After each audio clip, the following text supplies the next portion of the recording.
Hey guys, I found a new book. Let's see how it smells because that's what some people do.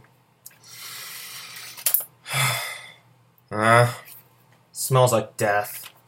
What is up guys, it's McManchi Fan here. Welcome back to another video. Today I'm going to be doing my April wrap-up video because I read a lot in April. Like 25 books. That is not an exaggeration. I have a problem. But anyway, before I get started, I'm just going to say, it's like most wrap-up videos, I'm going to talk about the books that I don't have a physical copy first, then I'm going to talk about the ones I do have a physical copy. So anyway, I'm not going to drag this on any longer. Let's get started. Woo! The first book that I want to talk about is a book that I found to be really mediocre. I'm going to start with the mediocre to bad books first in my non-physical copy pile, and that is Kitchen by Banana Yoshimoto. I first got into this book because I wanted to read more Japanese literature because I really love Haruki Murakami, and I heard this is kind of like another, if you like Murakami, you'd like this, but honestly, no. Just no. This was so boring, so bland, yet I like the even though that the writing style is good, it's just, ugh. If you don't know what the story is about, it's about a woman who technically falls in love with a man, but she keeps like controlling her feelings and keeps thinking about the world. It's kind of like a recollection more than anything. It's a collection of two stories, and honestly, the last story is just so forgettable. So I'm only going to talk about the first one. The writing style was actually really good. I did like how everything was phrased, but the problem is, what she was phrasing, it wasn't good. It wasn't good at all. The story was bland, the characters were forgettable, the whole, like, setting of it was just kind of, like, realistic modern-day Japan, which really wasn't... It didn't really interest me all that much, but... it was, I guess it's passable, I guess. If you want to read it, go ahead, but personally, I'm just not a fan. Okay, this next book makes Kitchen look like a suspenseful thriller because this one is the most boring of the month. Oh my goodness, I hated this book. It was like a borderline 1 out of 5 stars, and that is Stoner by John Williams. I know loads of people love this book. It has like a 4.3 average on Goodreads, with like almost 40,000 ratings. It's said to be a masterpiece, but my goodness, was it boring. There was nothing going on. This story is pretty much, I like to call it a fictional biography because it is pretty much a telling of a man's life, and it reads like you're going through a man's life. Oh my goodness. This book drove me to near insanity by how boring it was. I know I probably sound like, oh, I want action, I want suspense, but really, no, I want a good story. This was not a good story. It was just about a pouty man pouting his way through life, and just because all of the other characters seem pouty to him. Our main character, William Stoner. No! This guy is awful! He infuriated me throughout the story. Like, there's legitimately a part in this book where he made a student fail just because he personally thought that that student would not be a good teacher. What? How does that make any sense? Why? He did a good job. I don't like this book. I think the main character is awful, and the other characters don't help him at all. The story is infuriatingly boring. I hated it. I really did not like this book. So, it's a no for me. It's a thumbs down.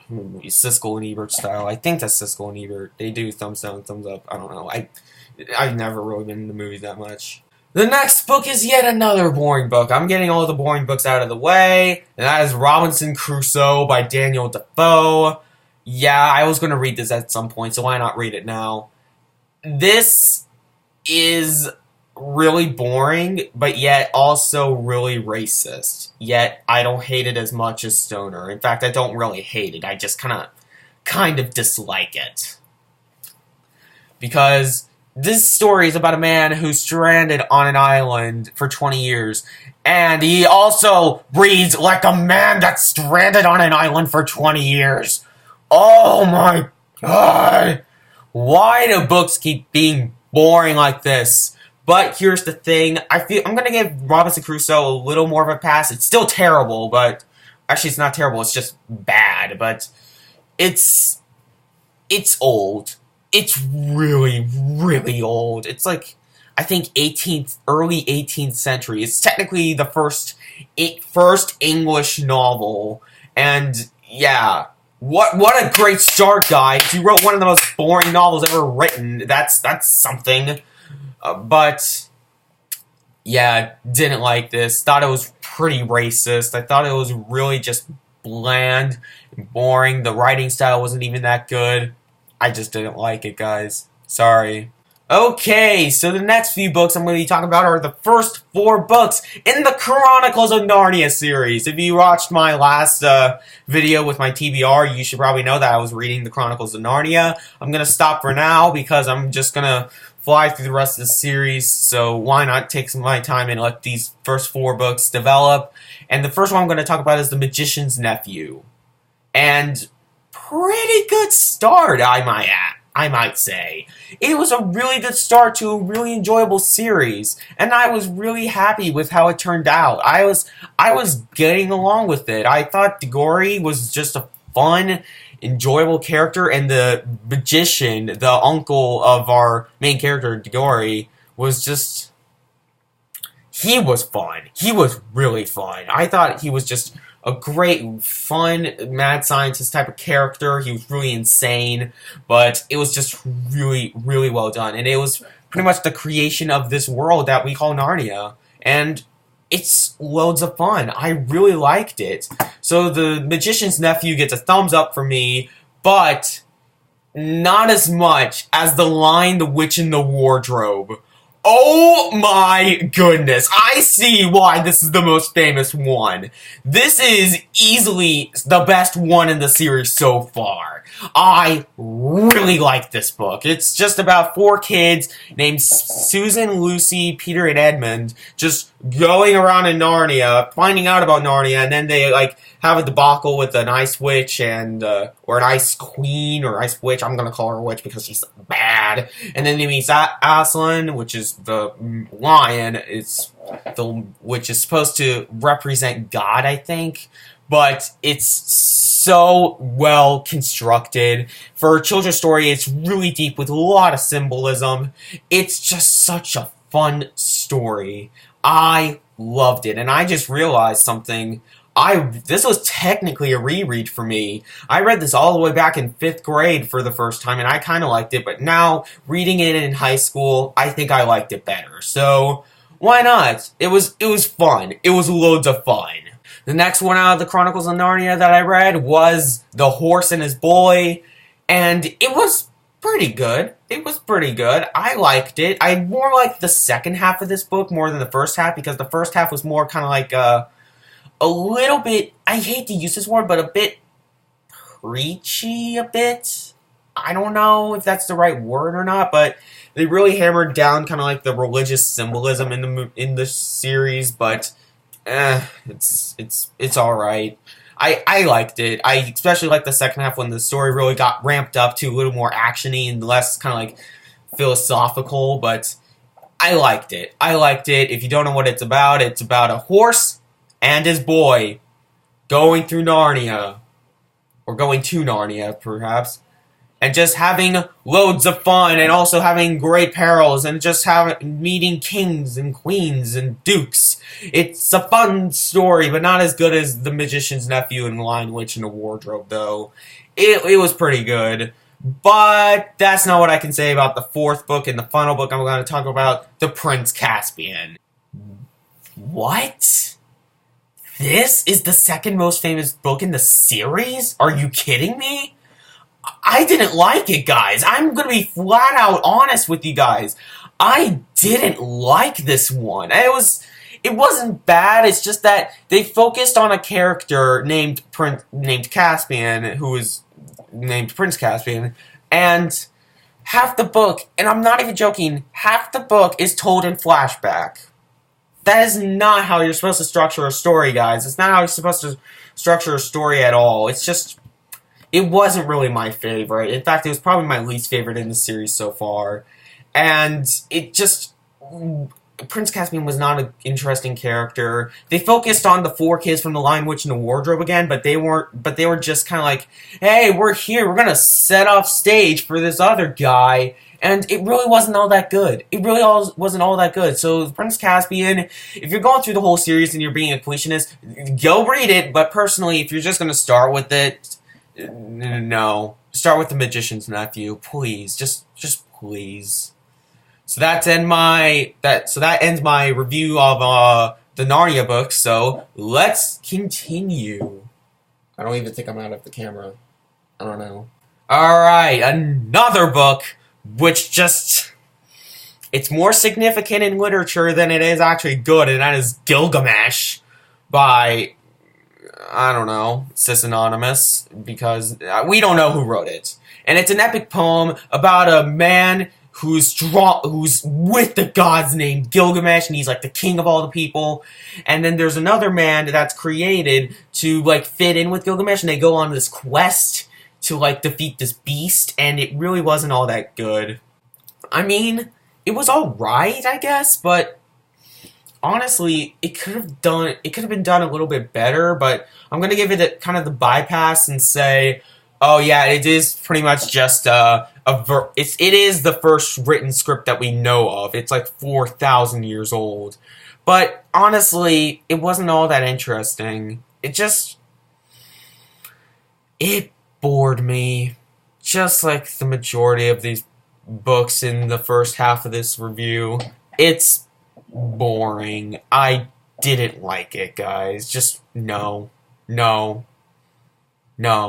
next book that I read is another book that was alright, I guess. It was alright, and it was really disappointing because it was from Robert Louis Stevenson. Robert Louis Stevenson. I usually love this guy's work, but this one just didn't interest me, and that's The Black Arrow. This is about a boy who is trained under royalty, but then goes away with, like, these, like, criminals, like, these thieves and, like, rebels, and they go on an adventure. That's pretty much the story. And, honestly, I have a confession to make. I'm gonna more emphasize this later with another book, but I'm not the biggest fan of fantasy, despite me loving Lord of the Rings. But normal, just like fantasy, this is just meh.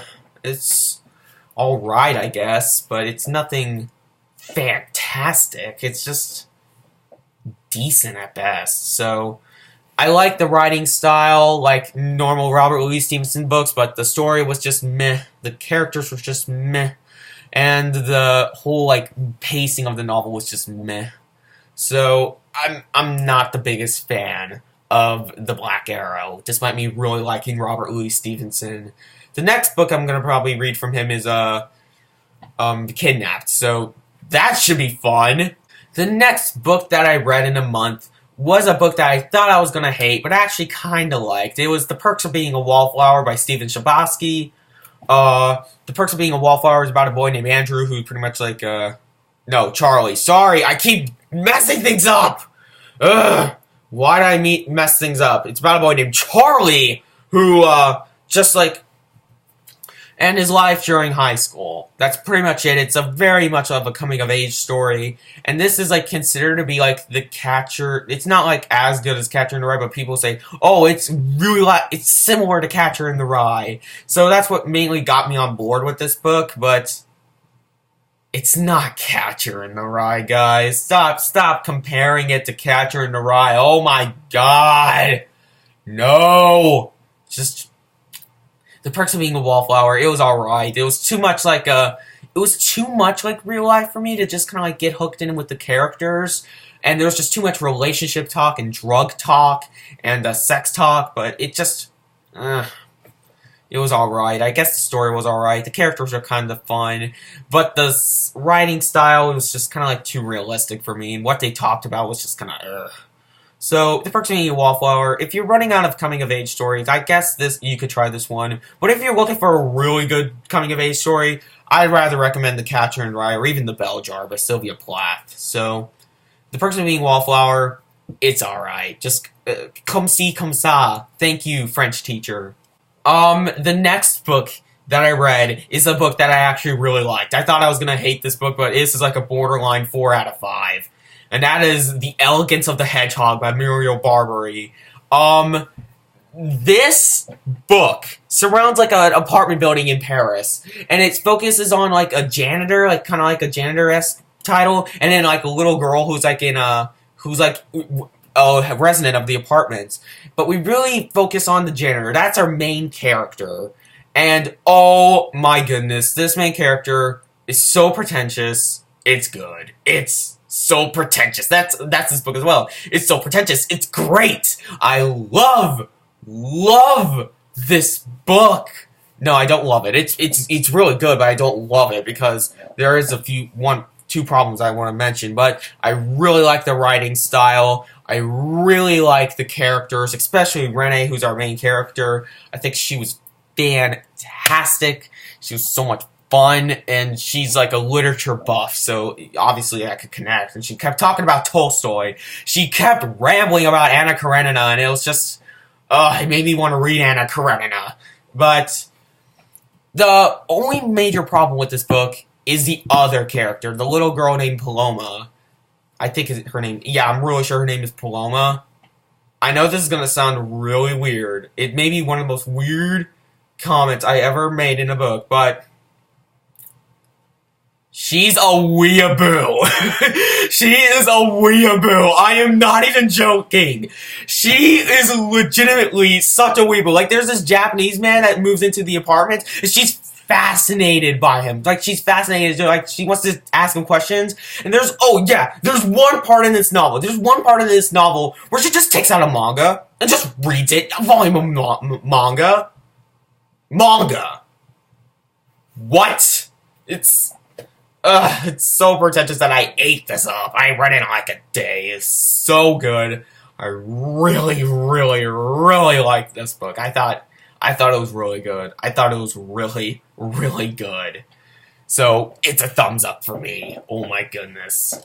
Alright, the next book that I read is a sequel to a book, or kind of like a somewhat sequel to a book that I read in 9th grade and absolutely loved. And this book is called Dawn by Elie Wiesel. If you can probably tell, this is technically the sequel to Night by Elie Wiesel. Night is much more of a memoir, and I loved it. However, Dawn is much more of a novel, and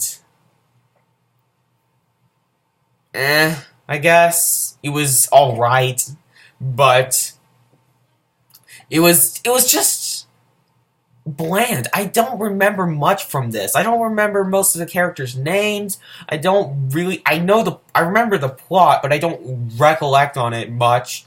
And even though the writing style was beautiful, because it's Elie Wiesel, it really doesn't focus as much. He doesn't put personal interest in this book like how he did with Night, because Night was himself. It was a memoir. This was just, it was alright. Like I said, the writing style is beautiful, so if you loved Night, I say go ahead and read it, but it's alright, I guess. It's nothing amazing. The next book in the month is probably the most disappointing book, because it's a Dickens book, and I'm like on a teetering between a 3.5 or 3 out of 5 stars, and that is Hard Times. I have the same problems with this book as I do with A Tale of Two Cities, minus the terrible pacing in A Tale of Two Cities. It's it's not like Dickens' other books. It is not like Dickens' other books at all. All the great character drama, and not character drama, all the great characters' personalities are gone and replaced with pointless drama. That's what I was meant to say. And the story was good, but it wasn't amazing to carry on this pointless drama. And they really hammered down the fact that it was all it's not called Hard Times for no reason. It's really just meh. And I hate to say this about one of my favorite authors, but it really wasn't all that great. It was just alright, but it wasn't like, oh my goodness, isn't another Great Expectations or Old Curiosity Shop? It's not. It really isn't. So, if you're a fan of Dickens, read this. If you're not, don't. Start with Oliver Twist or Great Expectations, because it is much different from his other books. It was just eh. Alright, before I get to the last 2 books of the non-physical copy pile, let me see. Oh my goodness, 20 minutes!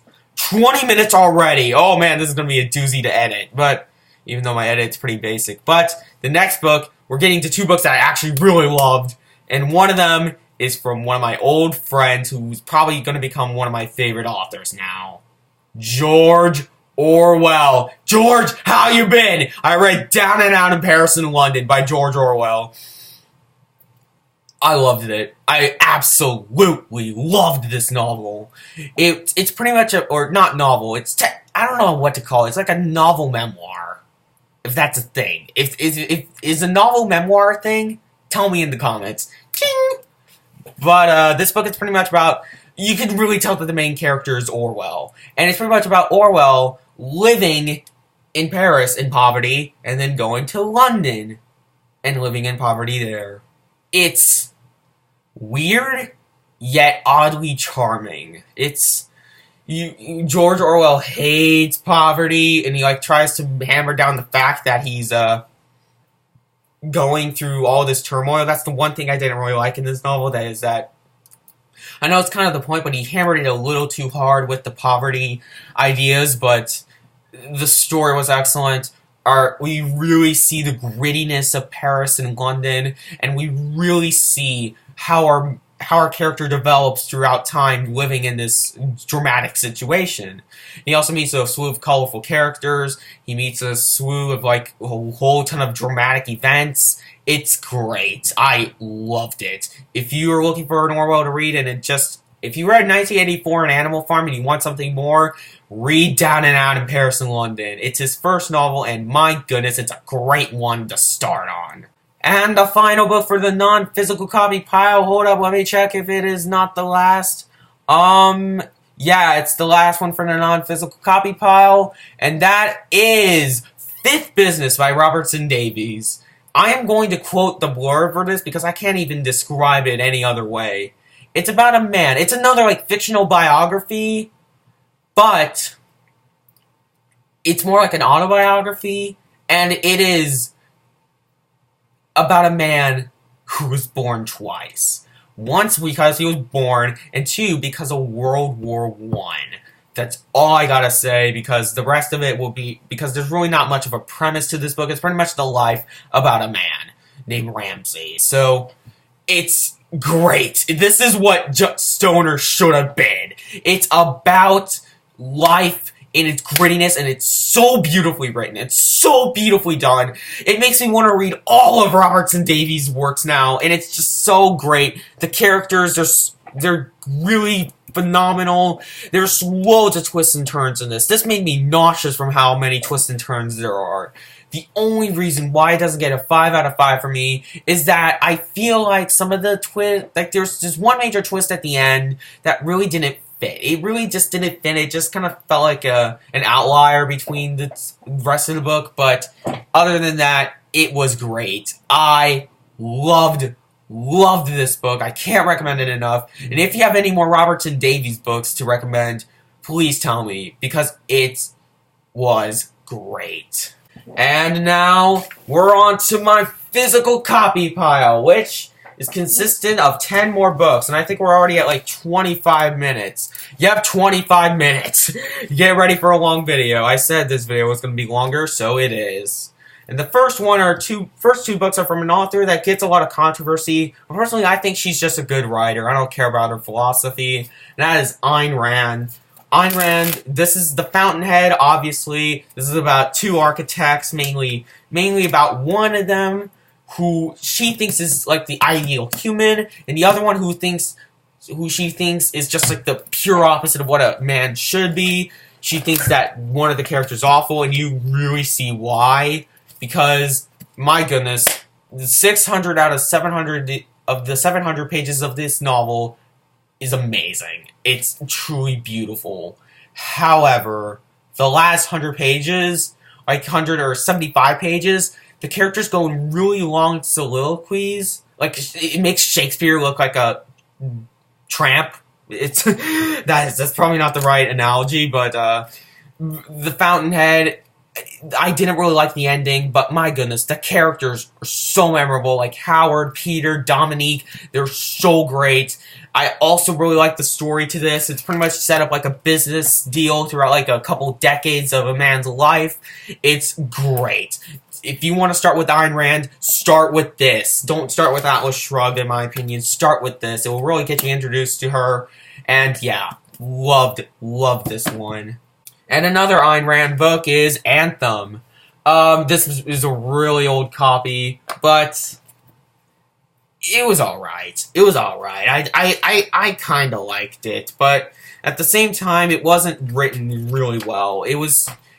Instead of saying it said we, and that just kind of put me off for a little bit until a certain quote, which I won't dare spoil because it will lead to spoilers in the story. But it's pretty much about a man who represents a group of people because that's how a society was set up, and he tries to become free and say the magic word I. Oh yeah, spoiler, that's kind of what it is. But that's kind of the premise as well. So, yeah, I liked it. I kind of liked it, actually, but there were many problems with this book, like especially the writing, but also the characters were forgettable. But the story was very well constructed, so yeah, I liked it a bit. So if you want to read Ayn Rand but just don't want to flip through 700 pages, I guess start with that one. But personally, I'd start with The Fountainhead, because The Fountainhead is so good. The next book are two Stephen King books. I really got into Stephen King lately, and the first one that I read was Misery. Oh, Misery. Oh my goodness.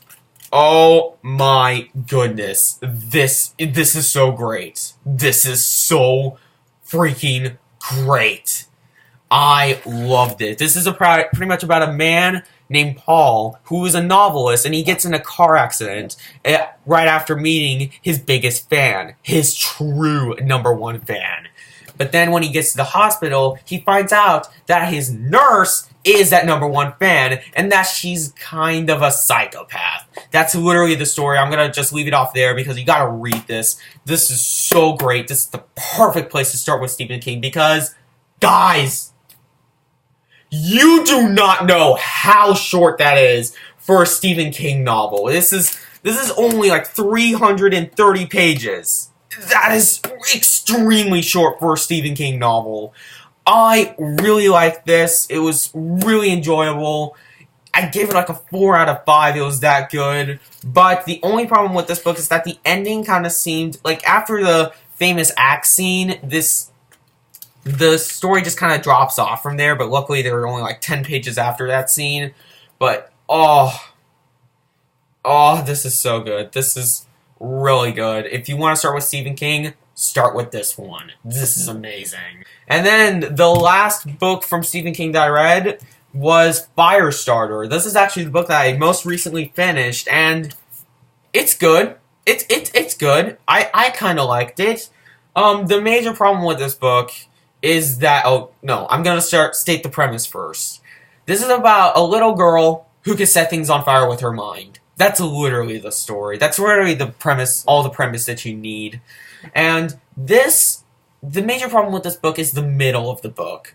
The middle of the book really had nothing going on to it. It was just kind of like, eh. The beginning was really great, but the ending was amazing, which I'm going to talk about a little later. But the middle part was just kind of like, oh yeah, and she was alone, and she was not doing this, and she was a lab rat, and whatever. And there was a businessman and the business and whatever. But it was not really a good middle part of this book. But the ending is so great. Oh my goodness. I loved the ending of this book. This is like my favorite Stephen King moment so far is the ending of Firestarter. Because it's so dramatic. It has so many twists and turns in it. It makes a roller coaster seem like a wimp. It's just, I loved this. No, I didn't love it. It was really alright. I love the ending. but I'm getting my words confused now. Firestarter, read this after Misery. Woo. This next book is the worst one out of the pile. I swear I'm gonna just try to breeze over this book soon because I already kind of talked about it in this book in another video. But Virginia Woolf's is A Room of One's Own. This is an essay structured like a novel. You're not supposed to structure essays like a novel. And including that, she collapses her argument on page 1. She, like, makes her thesis statement and is saying, like, oh, women aren't as appreciated in literature as men. But then she goes off and reads, like, oh my goodness, I spit everywhere. Ew. But, she legitimately just goes off and lists a whole ton of, like, female authors, like Jane Austen, the Bronte sisters, Fanny Burney. Just, like, really? You're gonna do that? So, I'm not gonna waste any more time with this book. I'm done. I'm done. You just go to someone else's video if you want to see more about that, because I hated it. I don't want to waste my time. The next book is Their Eyes Were Watching God by Zora Neale Hurston. Zora Neale Hurston. This book was pretty good. It was pretty good. Nothing amazing, nothing bad, but people kept saying, oh, this is gonna be great, but it really wasn't. This is about a woman named Janie who is, like, mistreated all her life, but then she meets a man named Tea Cake. Don't even ask why, and they fall in love, and then stuff happens. That is literally the story of this. It's an incredibly short novel, but it's good, but the first half of this book had terrible phrasing. It was not really that well written, or at least the dialogue wasn't well written. I did kind of like the descriptions, but not the story. Not the story. What am I doing? The dialogue is just, it's nothing amazing. But is it good? Yes, the story is really good, especially in the second half when stuff starts to ramp up. I really like the characters, especially Tea Cake. I think he's a blast. Just read this if you're really interested in it. I keep saying the same things over and over again, but I don't care.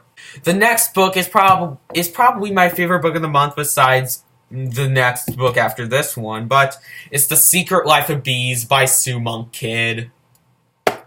Oh my goodness, this book is amazing. I swear I loved this book. This is about a young girl named Lily who has, like, an abusive relationship with her father, and then she runs away to another town with her, like, replacement mother, like her stepmother, kind of, ish. And stuff happens, because I don't want to say anything more, because if I were to spoil anything in this book, it would be a catastrophe. I really, really loved this book. I think the writing was beautiful, the story was great, most of the characters were great, and the phrasing was so beautiful. I loved it. However, there's one reason why this doesn't get a 5 out of 5 for me, and that is because of the character T-Ray. Oh my goodness, this guy infuriated me. Not because he was just like a bad guy, because he was kind of poorly written. Like, everything else in this book is so beautifully written, yet this just, no, this guy wasn't well written at all. It was just kind of like, no. But, should you still read this book? Yes, you should. It's great. It's one of the best books of the 21st century so far. I loved it. It's great. The next book in the month is easily the best book of the month. And it is my only 5-star rating in this month because it's that good. It's Flowers for Algernon by Daniel Keyes. Oh my goodness. This is so great. This is so emotional, so poetic, so great. If you don't know what this is about a mentally retarded man named Charlie Gordon, who has an incredibly low IQ, pretty much made into a lab rat in order to make him smarter, because it was like because there's like a real lab rat who was made smarter due to this like a drug and or like the surgery. And this book is so emotional. It hits you so hard at the ending. This book has one of my favorite endings to any book ever. I absolutely loved this book. I love the characters. I love the story. I love the writing. Like, there's legitimately a chapter where our main character finds out what a comma is, and he puts a comma after every other word. It's beautiful. It's truly beautiful. If you're going to read any book out of this month, read Flowers for Algernon. It's gorgeous. I loved it. The second to last book is from an author that I'm probably going to be done with now because I read his 2 most famous books plus one of his obscure short story collections. And that is The House of the Seven Gables by Nathaniel Hawthorne. Nathaniel Hawthorne. I love this book. I loved this book so much.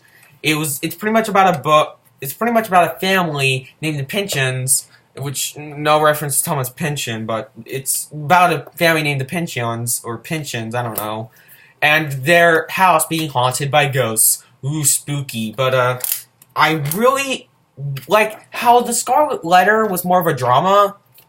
This is more of a comedy. I think this is a great comedy, and it's great. I loved it.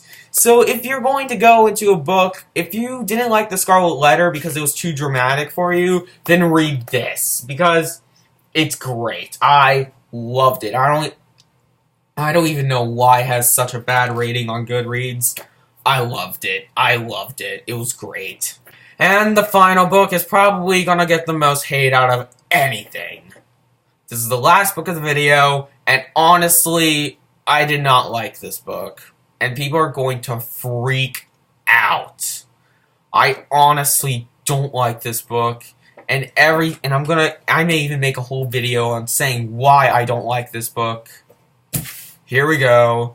3, 2, 1. I did not like Harry Potter. I read the first book in like a day, not because of how addicted I was, but just for me trying to figure out why people like this book so much. Because it's an exposition tsunami! This has the most exposition out of any book I have ever read, and it's poorly pieced together in this book. I don't like how this book was written. It was just too childish. No, I shouldn't say that, because there are great children's series out there like The Chronicles of Narnia. This book was just too poorly written. I don't like this book. I think that I'm not attached to the characters. The first half of the book was god-awful, but the second half started to get a little bit better. That's where it picked up a 2-star rating, but no, I may do a whole video on this book just explaining why I don't like this, but yeah, not a fan of Harry Potter. Not at all. So that was the video, guys, and oh my goodness, this is a 40-minute video. I hope you guys are satisfied. So that was the video. I hope you guys enjoy. Tell me what books you're reading in the comments below. And my voice is starting to go away, so I am going to end this. I'm Mega Man Chief Fan, and I'll see you later, guys.